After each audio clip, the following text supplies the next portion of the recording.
Эх орон тэрний үнэт зүйлсийн тухай дуу үнэхээр сэтгэлд хүрэхийн тулд оролцогчдын зүрхэнд улс орны сүнс утга учирыг ойлгосон мэдрэмжтэй байх учиртай.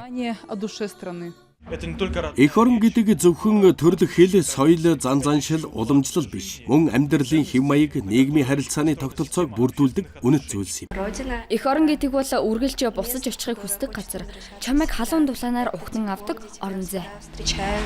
Эх оронч дууны наадмыг Улаануд хотын захиргааны нийгэм залуучуудын бодлогын хороо Зүүн Сибирийн улсын соёлын их сургуультай хамтран 3 дахь удаага зохион байгууллаа. Энэ жилийн наадмыг хотын ойн байрт зориулсан учраас онцгой юм.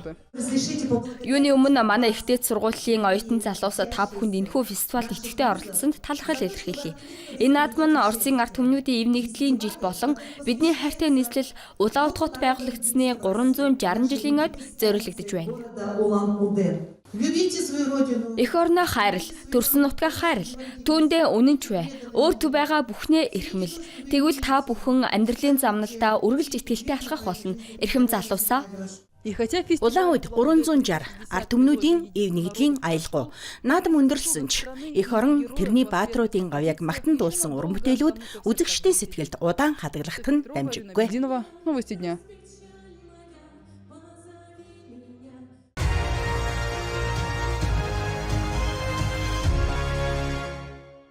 Ирхүү хотын Евгений Шатапов чөлөөт бөхөр 8 настайгаас эхлэн хичээлж эхэлсэн. Өдгөө 15 настай тэрээр улсын аваргад ирхүү мужийг төлөөлөн оролцож байна.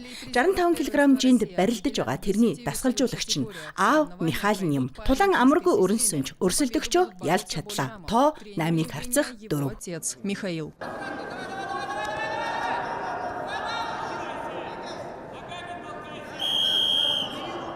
Барилдаан ерөнхийдөө сайн боллоо. Эхний барилдаанд амьсгаагаа тохируулсан. Дараа нь ядарч туйлдахгүй барилдахыг хичээлээ. Амжилтгүй болсон мэх нилээд байсан. Мэдээч хэрэг маш их сандарч байна. Эхний барилдаанд бидний гол зорилго бол заавал ялах. Цаашдаа яаж өрнөхийг дэвжээл харуулна. 2, 3 дахь барилдаан ч мөн адил. Оросын албаны улсын аваргын ялагч шагналтнууд 10 жилийн ангилалд тодорно. Тэмцээн олимпийн системээр явагдана. 400 гаруй тамирчин аваргын төлөө өрсөлдөж байна. Тэд Москва, Санкт-Петербург хот, Бурят, Тува, Саха, Дагестан, Чечен, Хойд Осет, Алания болон бусад бус нутгийг төлөөлж байна. Эдгээр тэмцээнээр Европын аваргад оролцох Оросын шигшээ баг бүрдэнэ. Европын аварга Болгарт, дэлхийн аварга Бакуд болно. Манай тэргүүлэгч бүсүүд бол Дагестан, Осет. Гэхдээ одоо олон бүс нутаг хүч төрөн гарч аваргын төлөө өрсөлдөж байна. Бүгдэд нь амжилт хүсье. Тэмцээн Байкал арена спорт зохицолборт болж байна. Байкал арена. Вход свободный. Сайн байна шүү. Алив 2 оноо. Сайн байна. Дарья Андреева, Иван Прокудин, программа «Середина земли», Иркутск.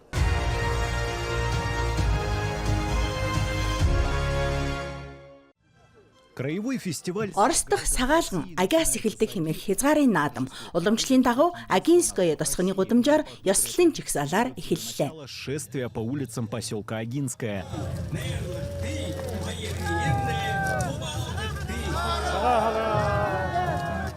Ард түмнүүдийн эв нэгдлийн жилд тохиож байгаа энэхүү баярыг орон нутгийн олимпийн нөөцийн сургуулийн баазад өргөн дэлгэр тэмдэглэв. Зочдыг 2 соёлын уламжлалаар угтсан нь онцлог байлаа. Кокошник өмсөж талах барьсан орос бүсгүйчүүд, дээл өмсөж хадаг барьсан бурятууд зэрэгцэн мэдчлэв.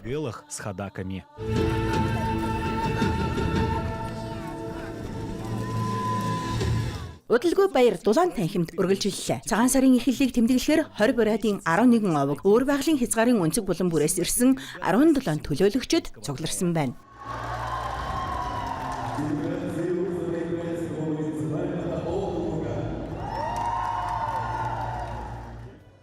Мэндчилгээний үгийг хязгаарын захирагч Александр Осипов хэлж, сагаалганы баярын мэндийг 2 хэлээр дэвшүүллээ. Бидний хүч өвөг дээдсийн уламжлал, итгэл үнэмшилд оршдог. Олон жил улиран өнгөрөгч Ахмад үеийнхний өвлөөсөн тэр эрдэнсийн санг бид урдын адил энхрийлэн нандинан хамгаалах ёстой.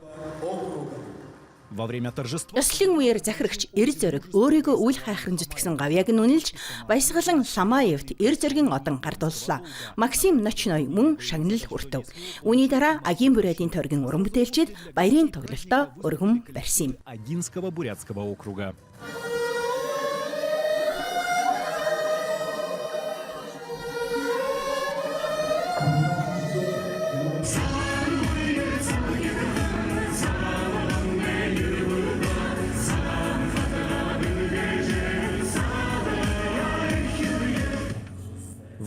Ард түмнүүдийн эв нэгдлийн жилд өөр байгалийн нутагт амьдарч байгаа олон үндэсний төлөөлөгчид цагаан сарын мэндчилгээ дэвшүүлв.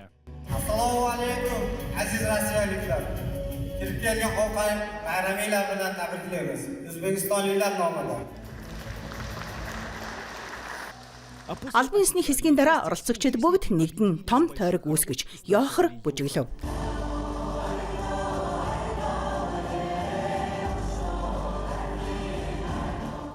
Для агинчан и гостей Энэ өдөр агинчууд болон тойргийн зочдод зориулан морин эрдэн нэртэй морины хэрэгслийн уралдаан, бууз хурдан чимхэх болон эдэх тэмцээн зэрэг олон сонирхолтой үйл ажиллагааг зохион байгууллаа. середина земли, Забайкальский край.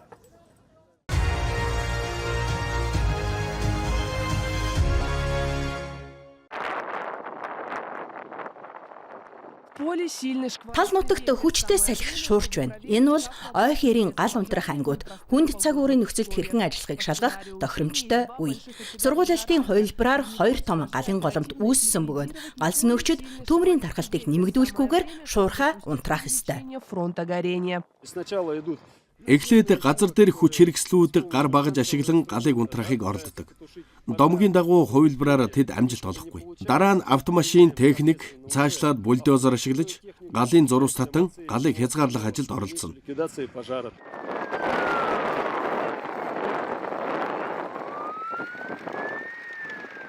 Өнгөрсөн галын аюултай улирлын хүнд дуршлагаас сургамж авчээ. Ялангуяа техник ашиглахын ач холбогдлыг онцолсон байна. Нэрчинсэг хотод болсон сургуулиалтад хязгаарын 7 тойргоос нийт 50 орчим нэгж техник оролцов. Хоёр дахь чухал чиглэл нь нэгдсэн зохион байгуулалт. Нөхцөл байдлыг хязгаараас хянахын тулд дрооноор ажиллаж сурч байна. Энэ жил өөр байгалийн хязгаарт боловсруулсан Prairie STO системийг нэвтрүүлж эхэлнэ. Хөтөлбөр нь 2 түвшний бүтэцтэй. Эхнийх нь удирдлагад зориулсан бөгөөд хиймэл дагуулсан галс нөгчдөөс ирэх мэдээллийг бодит цагийн гормоор хүлээн авна. Газрын зураг дээр техник хүмүүсийн байрлал болон галын таргалтыг хянах боломжтой. 2 дахь түвшин нь галс нөгчдөд зориулагджээ. Хүн үүрэн холбооны сүлжээх хүрэхгүй бүсэд байсан ч өөрийн байрлалыг тодорхойлж галын нөхцөл байдлыг хянах боломжтой. Ингэснээр тухайн хүний ажлын үр ашиг хэд дахин нэмэгдэнэ. Талбай дээр ажиллаж буй бүлгүүд хамгийн хурдан хариу арга хэмжээ авах боломжтой болно. Агарын десант шүгүрчид онлайн бэлтгэлээ аль хэдийн эхлүүлжээ. Дулаархаар тэд буулт өсрэлтийн дадлага хийж хаврын оргил үед бүрэн бэлэн байхаар ажиллаж байна. Анна Бородина, Даниил Ботвинский, середина земли, Забайкальский край.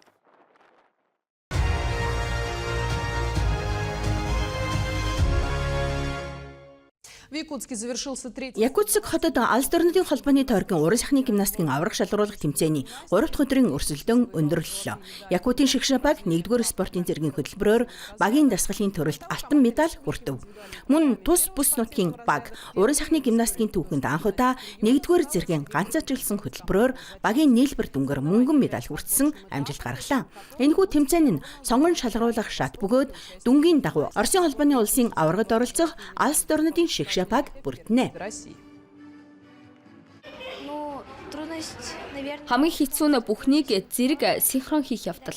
Өдөр бүр 6 цаг бэлтгэл хийсэн. Алдаа хөвчлэн тууцтай тасгал дээр гарсан. Өнөр төвшний өрсөлдөгчтэй байсан болохоор их сандарсан. Гэхдээ айх зүйл байгаагүй. Бид өөрсдийгөө төвлөрүүлж чадсан.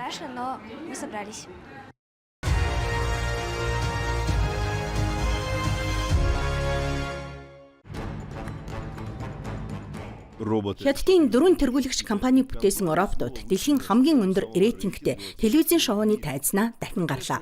Ахиц дэвшил илт мэдрэгдэж байна. Ердөө жилийн өмнө хүн төрхтэй механизмууд энгийн хөдөлгөөн л хийж чаддаг байсан бол одоо тэд нарийн төвөгтөө бүжиг дэглэлт үзүүлж, тулааны үзүүлбэр, акробатын гайхалтай хөдөлгөөнүүдийг гүйцэтгэж байна. Хөдөлгөөн бүрийн хугацааг секундын 100% наривчлалтай тооцоолж, хөгжимтэй төгс уялдуулах ёстой.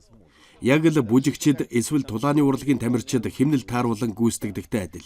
Одоо бид роботуудыг тайзнаа гаргаж үзүүлбэр хийлгээд шууд дараагийн байрлалд шилжүүлэх боломжтой болсон. Тэдний хурд өнгөрсөн жилтэй харьцуулахад ойролцоогоор 5-аас 10 дахин нэмэгдсэн. 3 дугаар сард бид дэлхийд анх удаа арга ширгэх сальто хийдэг робот бүтээсэн. Харин одоо ноцтой сайжруулалтын дараа тэрхүү робот зөвхөн сальто хийгээд зогсохгүй агшин зуур тэнцвэрээ сэргээдэг болсон. Энэ бол жинхэнэ техникийн твшил. Гала тоглолтын тайзанд гарахаас өмнө тэр 30 гаруй хүнд нөхцөлийн туршилтыг бодит хэмжээний сургалтын талбайд давсан. Эдгээр үзүүлбэр дэлхийн хэвлэл мэдээллийн анхаарлыг татаж гадаадын үзэгчид шоуг ирээдүг харуулсан гайхамшигт үзүүлбэр хэмээн үнэлжээ. Гэвч хамгийн чухал технологиуд тайзны ард үлдсэн. Хиймэл оюун бодит ба хийсвэр орчны хил хязгаарыг арилган гайхамшигт дүрслэлүүдийг бүтээсэн бол 20 мянган дорон шөнийн тэнгэрийг олон давхар зураг мэт болгож сая хүнийг алмаар боллоо. Энэхүү технологийн үзүүлэн нь Хятадын инновацийн огцон өсрэлтийн илэрхийлэл юм. Улс орон шинэ бүтээмжийн хүчийг онцлон хөгжүүлж байгаа бөгөөд робот бол мөсөн уулын ердөө оройн гинэ. Хиймэл оюун ухаан, эд анги, удирдлагын систем гэдэг бүх сүлжээ технологийн баазын ахиц дэвшлиг илтгэн. Хамгийн чухал нь хурд.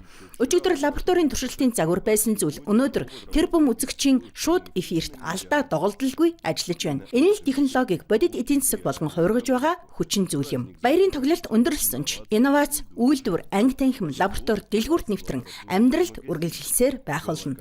Гала тоглолт 2026 зүгээр нэг шоу биш, харин Хятадын хурдсж байгаа технологийн хувьсгалын цонх байлаа. Александр Яровой, Хуан Юэ, CGTN.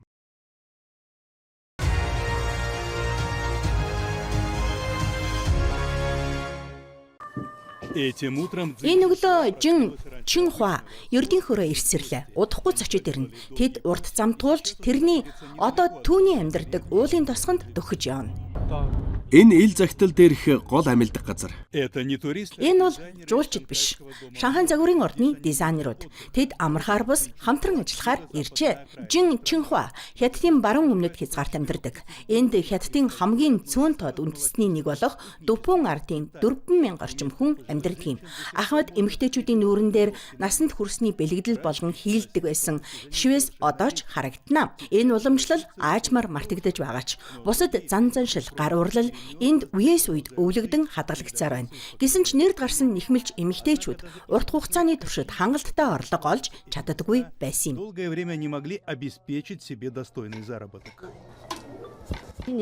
Жилд хэдэн бүтээл нэгсэн ч зарж чаддаггүй байсан санаж байна. Худалдан авч хаанаас олохож мэддэггүй байж.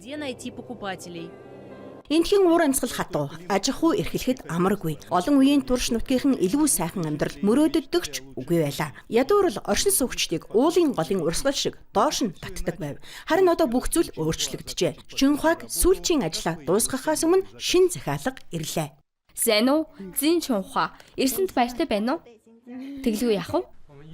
Бид Цин Чинхуатай энэ оны 1 сард уулзсан юм. Олон жилийн хамтрагч юм аа. Тийм ээ. Туу бол миний найз, олон жилийн найдвартай хамтрагч штэ. Хамтын ажиллагаа цаг хугацааны явцад жинхэнэ нөхөрлөл болон бэхжижээ. Дулуун эмэгтэйчүүд гэртээ нэхмэл урлал хийсээр байгааг бид санамсаргүй мэдсэн. Тэд хувцас тавилгын гоёл хийдэг. Энэ ур чадвар манай компанид хэрэгтэйг ойлгосон. Нутгийн урчууд мэрэгчлээ төгс эзэмшсэн. Бид тэдний нэхмлийг өргөн зах зээлд гаргаж байна. Хамтын ажиллагаа 2015 онд эхэлсэн. Чинхуа анхны 10 эмэгтэйн нэг байв. Угсаатны уламжлал орчин үеийн загвартай нийлэхэд амжилт гарна гэдэг тодорхой болсон. Бүтээгдэхүүнийг Хятадын бусад мужууд руу цаашлаад гадаад зах зээлд илгээж эхэлжээ. Удалгүй чадварлаг гар дутаж эхэлсэн байна. Би дэвтэр барин айлаас айлд явж боломжит орлогын хэмжээг бичиж эмэгтэйчүүдийг төсөлд нэгтгэхийг ятгах байлаа. Тухайн үед ядуурлыг бууруулах үндэсний хөтөлбөрийг төрийн тэргүүн өөрийн биеэр хянаж байсан. 2019 онд Долюнцян хотосгон ядуурлыг даван туулж амжиргааны түвшин мэдэгдэхүйц дээшилсний дараа ерөнхий нарийн бичгийн дарга Ши Жинпинг оршин суугчдад дэмжлэгийн загтал илгээжээ. Тэр загталдаа ядуурлыг арилгах нь зөвхөн эхний алхам, илүү сайхан өдрүүд урд байна гэж бичсэн. Энэ үгс бидэнд хүч, эрч хүч өгсөн.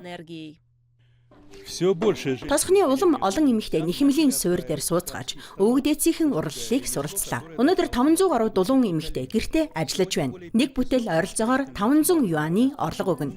Захиалагчид шинэ бүтээл бүрд уран бүтээлч хандлагыг дэмждэг. Манай үйлчлүүлэгчдэд Цюммегийн сонгосон өнгөнүүд их таалагдсан. Өмнө нь өнгийн шийдлийг дизайнерууд гаргадаг байсан бол энэ жил нутгийн орчууд өөрсдөө шинжлүүлж бүтээж байна. Нэгж ихснээс хойш би энэ хүндийгөөс цаашх ертөнцийг харсан. Бээжин Шанхайд очсон. Гэрт байгаа бүх зүйл энэ ажлын орлогоор авсан. Би орлогоороо цахилгаан скутер авсан. Би 2 хүүхдээ сайн боловсрол эзэмшүүлэхийг хүсэж байна. Нэхмэл урлал бол ядуурлыг бууруулах хөтөлбөрийн нэг хэсэг. Урд нь арай ядан амьдарч байсан олон тосгонд шинэ санаачлагууд хэрэгжиж байна. Энэ жил бид тарус тарж үзлээ. Сэтгэлээ зориулвал бүтэхгүй зүйл гэж үгүй. Манайд аялал жуулчлалыг хөгжүүлэх их боломж бий. Би сошиал сүлжээнд хуудас нээж, тосгоныхоо амьдралаас хуваалцаж байна. Одоо нутгийн иргэдийн хөдөлмөр эрхлэх боломж эрс нэмэгдэжээ. Шинэ барилга байгууламж, автозам, захилгаан, шугам татах ажилд мөн үйлчлэгээ хүргэлтийн салбарт ажиллах гар хэрэгтэй байна. Төгс гүйцэтгэлтэй 10 жилийн ажлын төлөө урамшуулал олгохыг хүсэж байна. Жин Чинхуагийн хэлснээр өнөөгийн өөрчлөлт нь ганцхан төслийн хүрээнд биш юм. Хөгжил дэвшлийн зам нь тэрний урлалтай адил, бодлоготой, яаралгүй, утас утсаар шүлжин бүтээдэг урт зам билээ. Хуан Ичан Иван Молостов, CGTN.